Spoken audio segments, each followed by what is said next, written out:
สบายดีบรรดาทานจะมาสืบต่อเผยเพมบุตรอธิบายประมวลกฎหมายแพงซึ่งจะมาลงลึกในมาตรา176สาเหตุของการหย่าร้างผัวหรือเมียจะขอหย่าร้างการใดเมื่อมีสาเหตุใดหนึ่งดังนี้ 1. ทำมิตรสัจจาร 2. ใช้ความรุนแรงหรือปล่อยด่าด้วยความหยาบช้าต่อกัน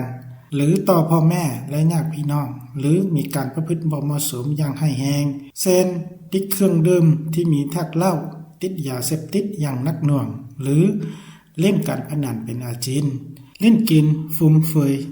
3. หนีไปและบ่ได้ส่งข้าวเขาหรือทรัพย์มาเลี้ยงครอบครัวเป็นเวลา3 ปีขึ้นไป 4. ไปบวชเป็นภิกขุสามเณรหรือพ่อเขาหรือแม่เขาเกินกว่า3 ปีโดยบ่มีความเห็นดีนำกัน 5. เป็นผู้ให้ทรัพย์สูญตามที่ได้กำหนดไว้ในมาตรา95ของประมวลกฎหมายฉบับนี้ 6. ถูกศาลตัดสินลงโทษตัดอิสรภาพแต่5 ปีขึ้นไป 7. เป็นไปยากซึ่งเป็นอันตรายแรงๆจนบ่สามารถจะอยู่นำกันได้ 8. เป็นบ้าเสียจิตจนบ่สามารถจะอยู่นำกันได้ 9. บ่สามารถร่วมประเวณีกันได้ 10. บ่สามารถดำรงชีวิตเป็นผัวเมียกันต่อไปได้ย้อนสาเหตุต่างๆเช่นความบ่ซื่อสัตย์ต่อกันการทรมานจิตใจกันตัวนี้ถือว่าเป็นเนื้อในของมาตรา176ที่ได้กำหนด10สาเหตุของการหย่าร้างถ้าการหย่าร้างใดหนึ่งถ้าหากตกอยู่ในเงื่อนไขใดหนึ่งหรือว่าสาเหตุใดหนึ่งดังนี้ก็สามารถร้องขอหย่าร้างให้ตัดขาดจากสามีผัวเมียกันตามคำตัดสินของศาลและต่อมาจุดประสงค์ของมาตรานี้เพื่อกำหนดให้เห็นเกี่ยวกับเหตุผลที่มาในการห้องขอหย่าร้างสาเหตุของการหย่าร้างตัวนี้ถือเป็นจุดประสงค์ของมาตรานี้และต่อมาตัวอย่างที่1กอและขอเป็นผัวเมียกันต่อมาก็ได้ไปทำนิสสการกับข้อดังนั้นขอจึงมีสิทธิ์ห้องขอหย่าร้างตัวนี้ถือเป็นตัวอย่างที่1และต่อมาตัวอย่างที่2กอและขอเป็นผัวเมียกันภายหลังการแต่งดองได้2 ปีก็ผู้เป็นผัวได้มีพฤติกรรมบ่เหมาะสมอย่างร้ายแรงเช่นติดยาเสพติดเล่นกินฟุ่มเฟือยเล่นการพนันเป็นอาจินใช้ความรุนแรงและปล่อยด่าด้วยความหยาบช้าต่อขอหรือพ่อแม่หรือญาติพี่น้องของขอ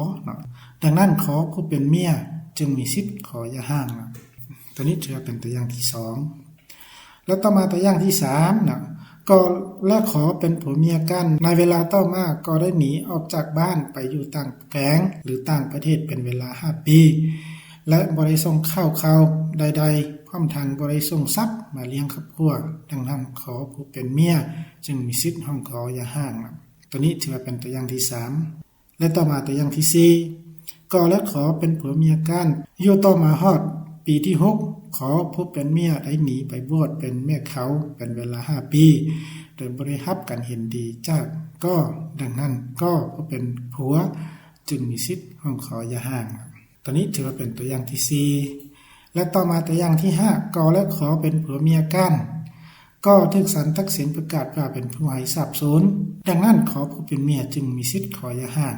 ตัวนี้ถือเป็นตัวอย่างที่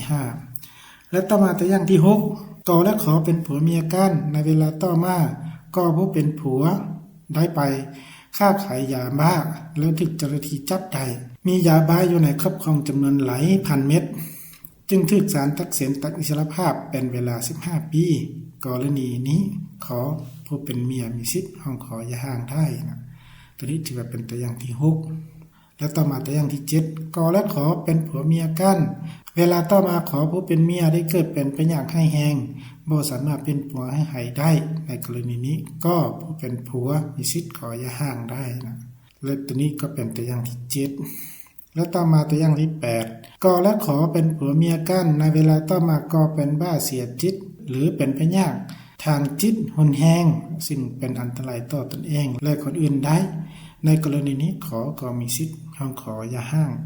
ตัวนี้ก็เป็นตัวอย่างที่8แล้วต่อมาตัวอย่างที่9ก็และขอเป็นผัวเมียกันแต่อยู่นำกันมาอีกระยะหนึ่งขอได้เกิดเป็นพยาธิยิงจนบ่สามารถร่วมประเวณีได้โดยมีการยันเห็นจากแพทย์หมอกรณีนี้ก็ผู้เป็นผัวมีสิทธิ์ขอหย่าร้างได้แล้วต่อมาตัวอย่างที่10ก็และขอเป็นผัวเมียกันในเวลาต่อมาก็ผู้เป็นผัวได้ไปติดผู้สาวซึ่งเป็นการทรมานจิตใจขอผู้เป็นเมีย ได้เว้าคำหยาบซ่าต่อขอเลยซึ่งเป็นสาเหตุให้กอและขอบ่สามารถดำรงชีวิตเป็นผัวเมียกันต่อไปได้นะตัวนี้ถือเป็นตัวอย่างที่10นะซึ่งทั้งหมดนี้ก็เป็นทั้งหมดนะที่ว่า10ตัวอย่างนะฉะนั้นการเผยแพร่มาตรา176มาฮอดนี้ก็ได้สิ้นสุดลงเพียงเท่านี้ขอขอบใจ